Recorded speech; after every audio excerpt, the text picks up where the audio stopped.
Too late for what you can. It's delayed. Third, please. So okay, we haven't got it, so You need to speak up, Nobby. turn your hearing aid up. Oh, do you have one? So look, we had quite a lengthy discussion today, and we have in front of us three options. I'll just give a really brief update on where I've got to and what I've been told from different sources. I will allow us to go around the room if you want to, being mindful that we don't want another 2-hour session, and if all else fails, I've got to be gone by 11:45. I'm meeting with the minister, which I can't get out of it. So, yeah, Nobby. Oh, sorry. Starting to mumble again. Yeah. So, You've got a what? just a quick thing to reflect on what I heard this morning and where we're going to.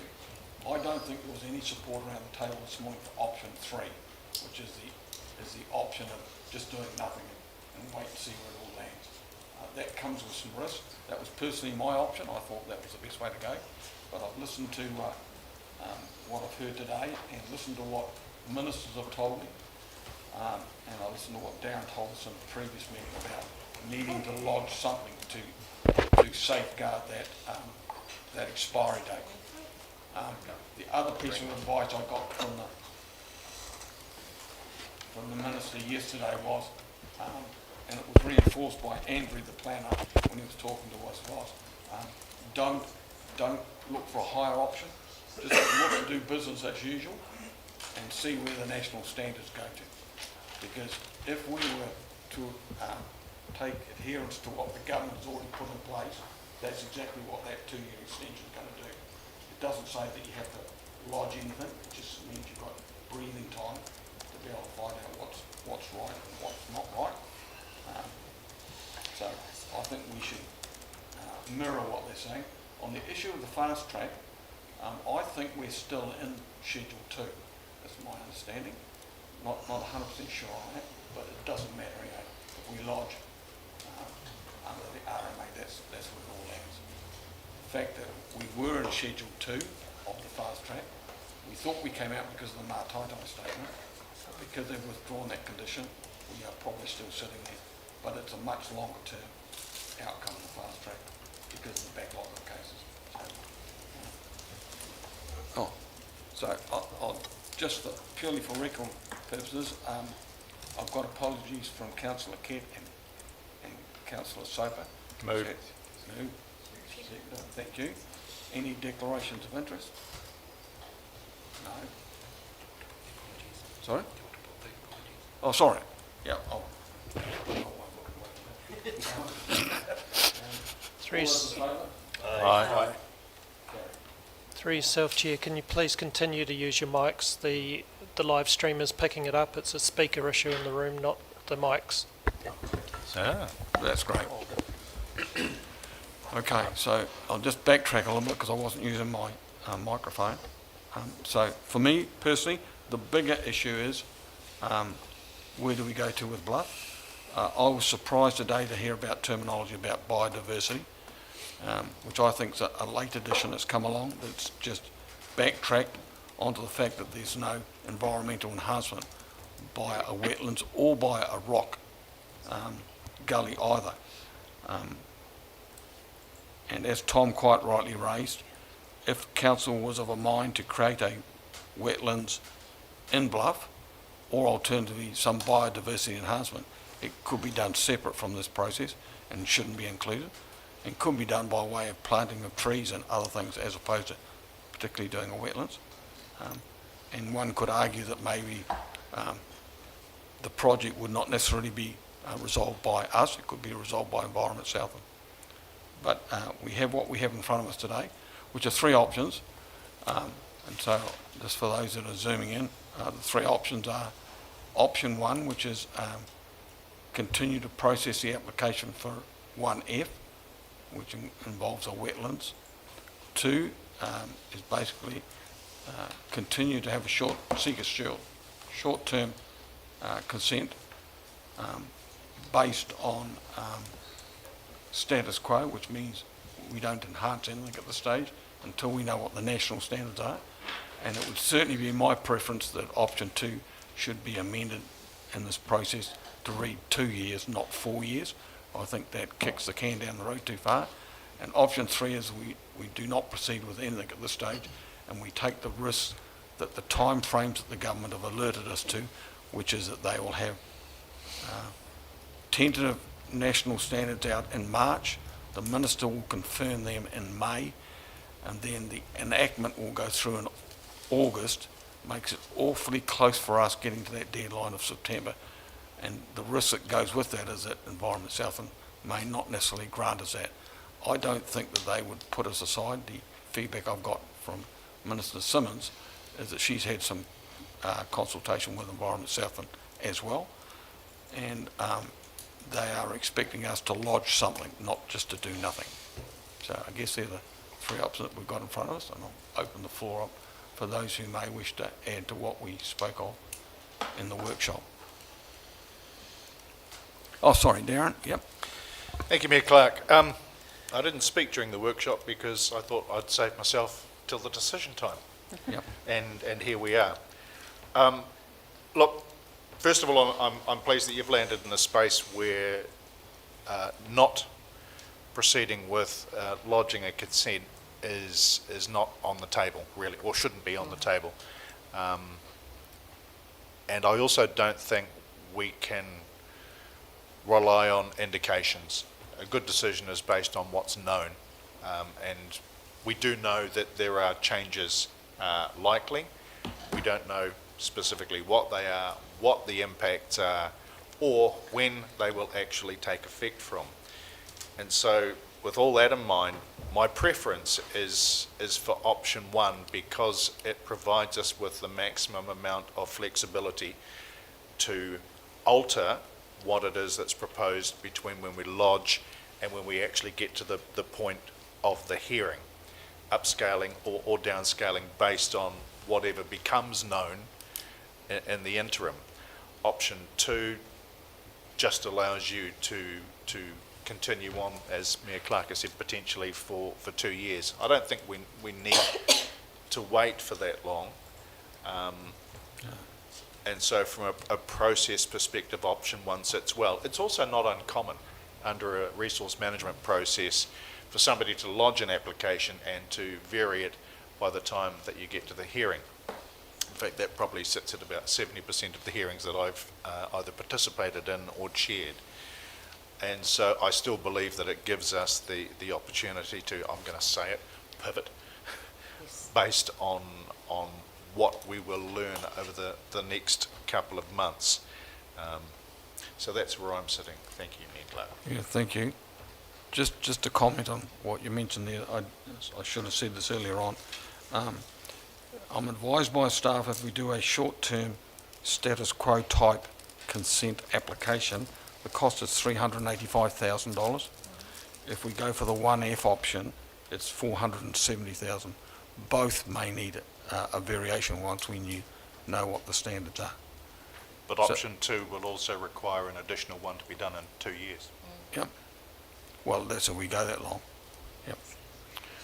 Okay, other speakers to that. Oh, sorry, Leslie, who's online, zooming in. Thank you, Mayor Clark. I can't hear you, Leslie. Oh, speakers aren't working. Oh. Of course. So does that mean I'm not going to be able to be heard? Councillor Soper, we have a microphone issue, a speaker issue. You may have to type your statement in for us and we will read it out in due course. We're not able to hear you at the moment. Can she ring in and go on speaker on her phone? On her phone. Well, she's ringing the mayor on his phone and he puts it on speaker. That's a good way to do it, actually. His phone has a speaker. Can we turn it up loud? Councillor Anyway. Soper, you can ring Mayor Clark and we will put you on his speakerphone if that works. Well, you will have to give me the Technology. phone. Let's use it.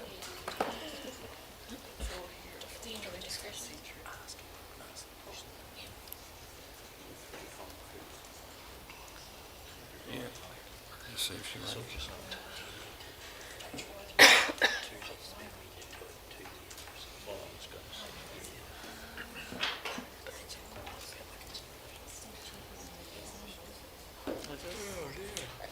whilst you're doing that, Tom. Me? Okay. Yep. Look, I think we are forced to do this in a period of huge uncertainty. We don't get to call the time. You know, that uncertainty's about a whole lot of things. I mean, I know the point that Rangi made about, you know, how does this interface with obligations under the Local Government Act? I mean, that was a useful point, I think. We don't know what the standards are going to be. They'll be announced in the next few months. We don't know about just quite where the Maitatai sits, as has been raised. That's not clear. We don't know what the timing is going to be.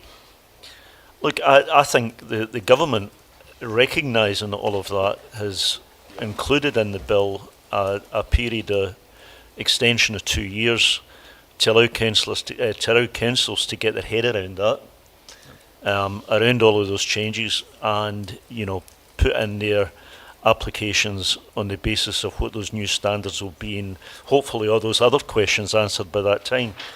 Look, I think in that basis, the wisest thing for us would be to mimic in our application what government is proposing in their bill. In other words, to apply on the basis of option 2. However, I think if we were moving that, then it would be on the basis of 2 years. I would move that we amended that to 2 years. I don't understand it. Well, I do understand it now, but I think in the light of information that we have now, 2 years would be a lot more sensible. I think if we did go option 2, I think it would be essential as a matter of good faith to continue with the plan to reline the pipe and to upgrade the UV. I think another thing that I would add to that, and it wouldn't be part of the consent, I think it would just be something for us to consider as council, would be, given that we now understand that the 1F part, which is the wetlands part, is not about mitigation. It does not reduce the contamination. It's about an offset. It's basically offsetting it. And I think as a council we should take that on notice and be thinking, and it would be during the next 2 years, be thinking about whether that offset could be applied in a better way for the same cost or for less cost. Is there a project that could be undertaken at Bluff that would enhance the biodiversity, or would enhance the amenity and biodiversity, you know, at the same or lesser cost? I think plumbing it into the wastewater system, I think actually puts together two projects into one, when actually in reality we'd be better looking at them as two separate projects. So, you know, I'm going, when the time comes, I'm going to support option 2, but with that amendment to the option. Yeah, thank you. Yeah, Trish. I'd like to second that amendment, please. And No.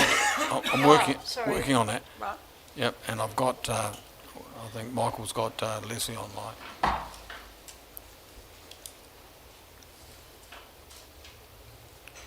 Where did Reese gone to?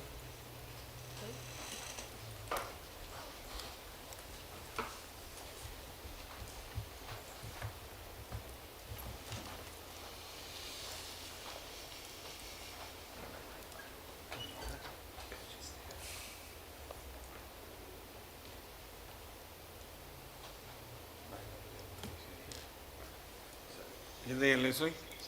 Yes, I am, thank you. So the floor is yours.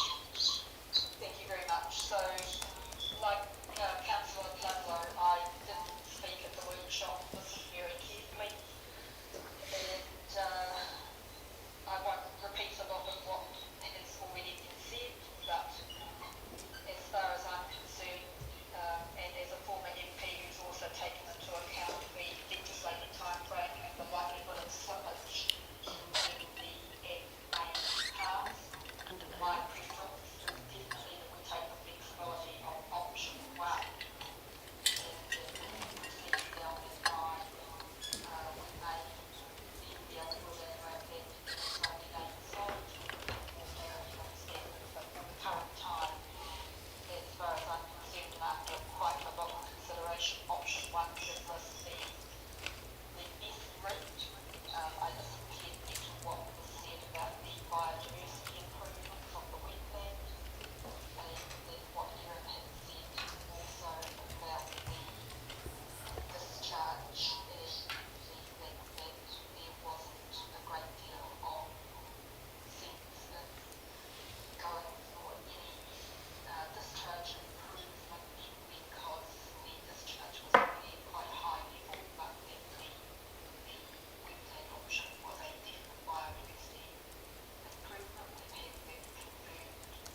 Okay, thank you. Better keep this one open because it will appear that this may be the way I need to recall the vote. Yep. Yeah, that's fine, thank you. Alex? I'll skip All right, Ringy? Okay.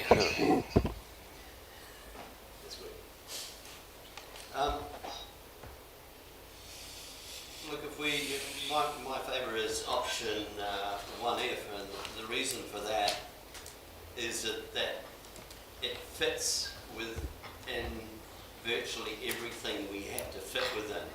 Let's start with our LTP budget. We've got an allocation of 7.7 million. This is proposed at 6.5, and going back 5, 7, 9 years ago, when we knew this was on the horizon, we were shaking.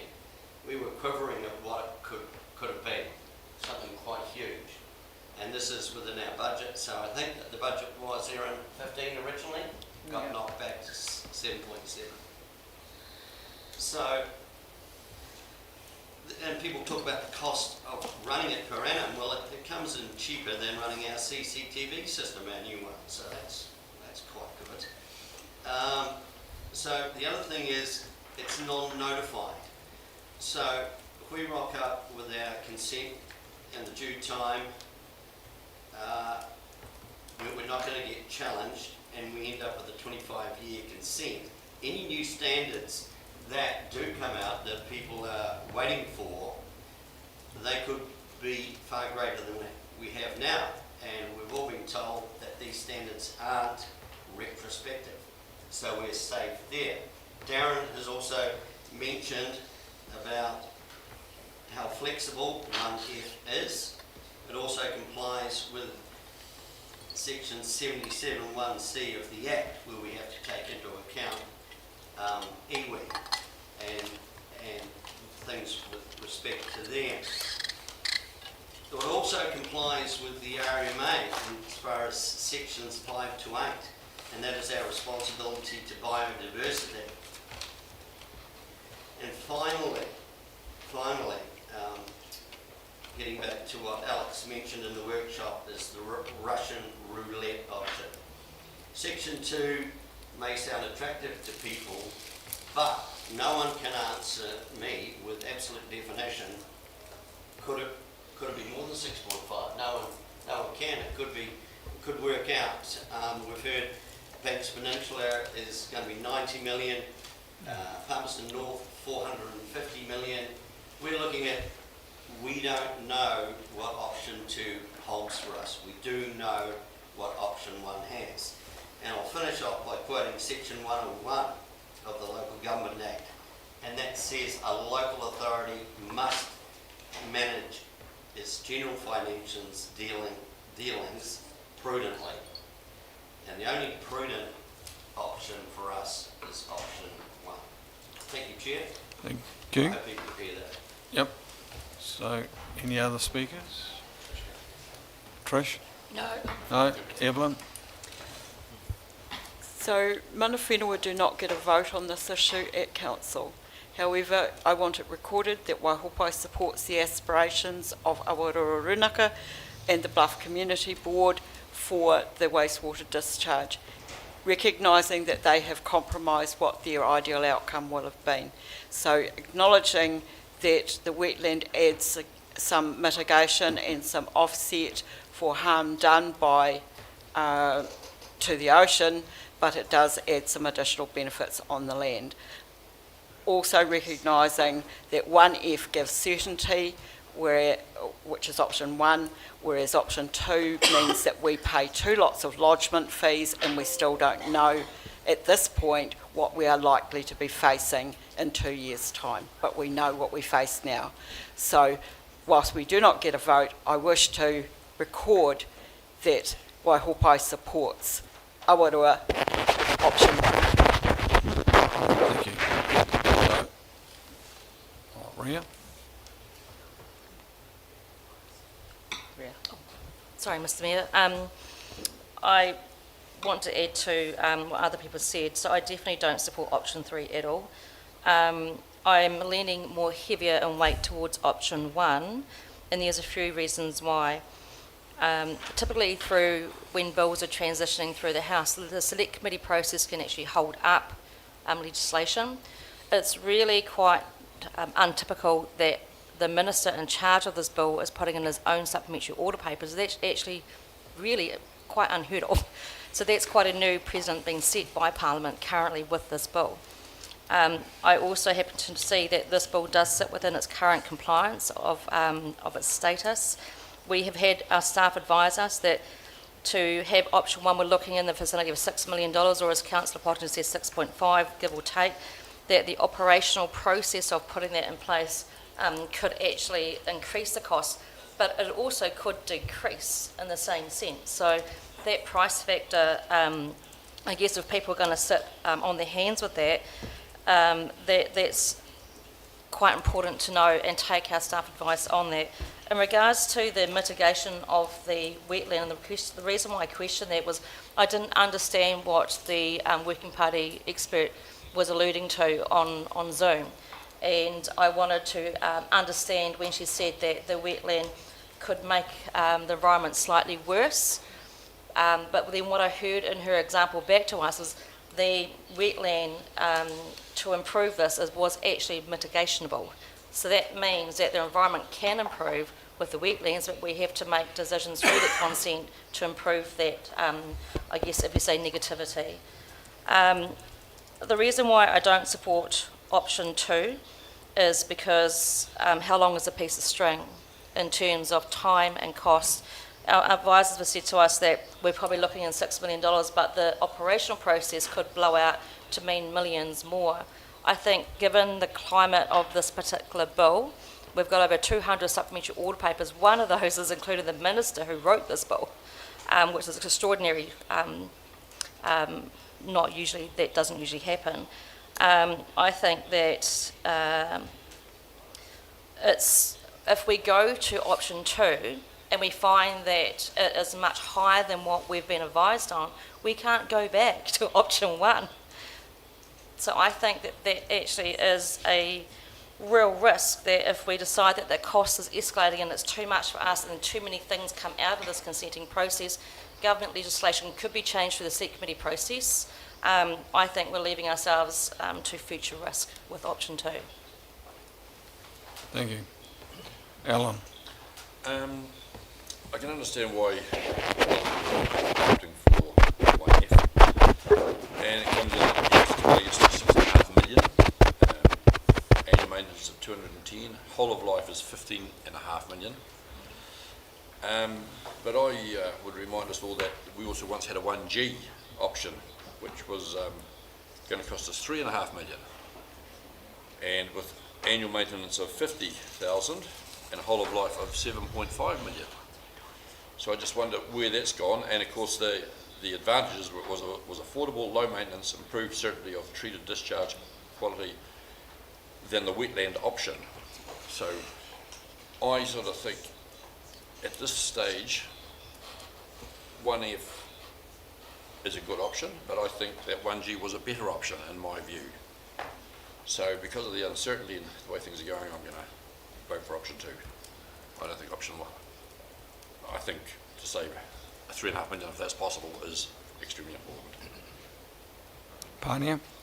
I just want to really reinforce our position at Awaroa, and yes, I do have the mandate to speak at this table and support from our chair.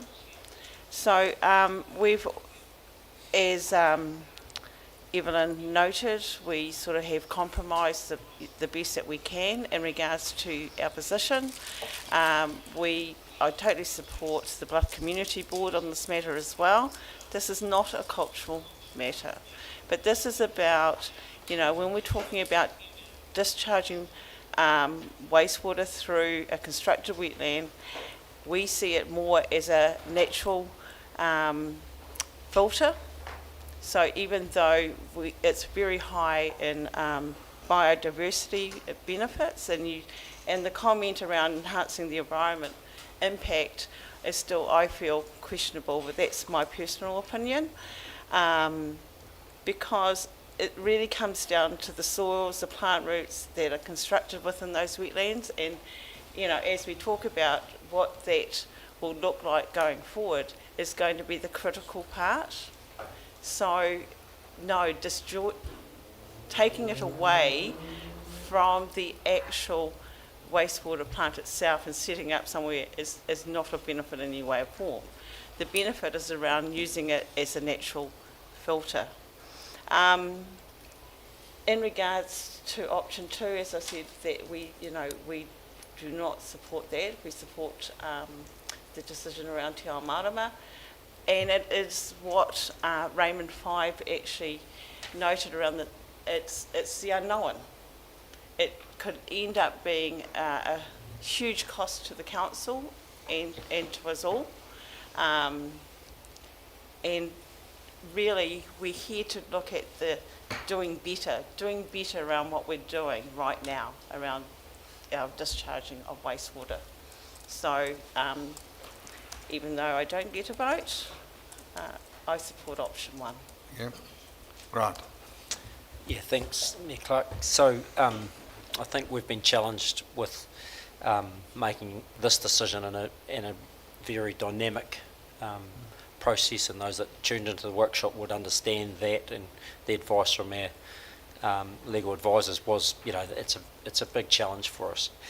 I think what we've got to hedge to is 2 things. One is, how do we make sure we can improve the environmental outcome for our wastewater plants, and how do we make sure that that's affordable? And then the third thing that's highlighted through the workshop is the legal risk we face. I think options 1 and 2 both ensure that we are staying within the legal framework that we need to operate in, so I'm comfortable with that. However, I'm very hesitant to commit to a spend of 6 million capital plus and total of 15 million through the life of the project, with the level of uncertainty we face around where we're going to land. And particularly of note, we're moving to a legislative process which is going to be more guided around regulatory standards versus a legal process of interpretation. And I'm confident that the bill will land us with a very clear regulatory environment that ensures we get better environmental outcomes. Now, if that's doing different things within the plant or within the immediate area of our wastewater, or an extension of that, like the pipe, or it could be some other way, then we have the opportunity by going with option 2 to be able to do that when the legislation's clearer. So it's absolutely vital that we don't commit now. Yes, we may get a 25-year consent, but then we have a worse environmental outcome. And I just can't see how that can possibly be any good for us, be it the Bluff community or be it ratepayers. And so for me, because of the ability to hold back on our further investment, I'm with option 2. It gives it, we're compliant, we can enhance, and we've been told by Erin that we can still make those improvements to our UV and to some of the pipe relining, which does improve the environmental outcome, which I'm really happy with. And then we get the opportunity to look at the legislation when it comes through in late next year and make further investment if we need to, or if we choose to, and we're still within our spending cap within our long-term plan. So that's why I'm sitting with option 2. Okay, thank you. Alex? Thank you, Mr. Mayor. I'm going to make this short and sweet because I've already said enough in the workshop. But for me, it really fundamentally does come down to the fact that today's decision is about spending money on a known cost now with option 1F, or in that same effort to reduce those costs, lodged a short-term consent. And as I said in the workshop, it makes me feel like we're gambling. It makes me feel like we're playing Russian roulette. And I honestly can't, in good faith, throw the $500,000 or the $470,000 that the 1F application is going to cost. I can't, in good faith, put that punt on a maybe when we know we've got the legislation changes coming at us. I, like Councillor Durhamity, have faith that they are going to be pressing this legislation through. It's been quite a very lengthy process. I know that it is at the forefront of all of the ministers' minds. It has a huge impact on local government as a whole, and for that reason, I can't in good faith put the $500,000 punt on the maybe when we know that those standardisations are coming out and are likely to guide us into, on the balance of probability, a situation where we have improved environmental outcomes, like Councillor Dermody said. We'll still have our UV improvement and the lengthening of the pipe, but have the opportunity to significantly reduce the costs and the impact when we're in such an interesting and dynamic economic climate as it is. Thanks. Okay, so Michael advises me that before I put 1 and 2 options, given that we've agreed that there's no support for option 3, that we need a mover and a seconder to reduce the time frames or the period in option 2 from 4 years down to 2 years. I'll second Tom. Too many hands. Tom and Trish? Yep. All those in favour? Aye. Anybody opposed? Okay, so now I'll put the substantive recommendation, which is options 1 and 2. Sorry, I was distracted. Is that all right? Options 1 and 2, and I will move this by division, so people will do it slowly, and people have a right to put their hands up and have it recorded. So, because there are consequences here. And my final reflection on this is I support option 2, and I do that because we've had advice earlier this week that we face 8.5% rate increases for the next year, potentially being even higher than that. And the government has made many overtones about council, including this morning on TV by the Prime Minister, to keep our lid on rates much closer to the inflation rate, which is 2.2 at the moment. So I just can't justify any expenditure anywhere at the moment unless we have our minds cast on that much lower rate increase for next year. And certainly the feedback I get from people I meet in the community is if we continue to push rates around 8, 9 or 10%, we lose sight of the harm that it's doing in the community, and governments recognise that. So I'll put the vote on the option of those in favour of option 1. If you'd like to show your hands. And Michael will record those. And those in favour of option 2. That's a majority. Option 2 is carried. Can I please have my vote recorded? Absolutely, yes. Was division called anyway? There was a division, so, Yeah, yep. no, that's okay. I'm just worried about that. Yep, that's fine. Liability later on. But Collective accountability, you will still be liable. both option 1 and option 2 are legally approved. And that's us done till the next committee at whatever time it is. 2 o'clock. Thank you very much for your input. This is the hardest decision we make. 2 o'clock is risk and assurance for those that participate in that, and full council at 3 o'clock. And some drinks thereafter. Thank you.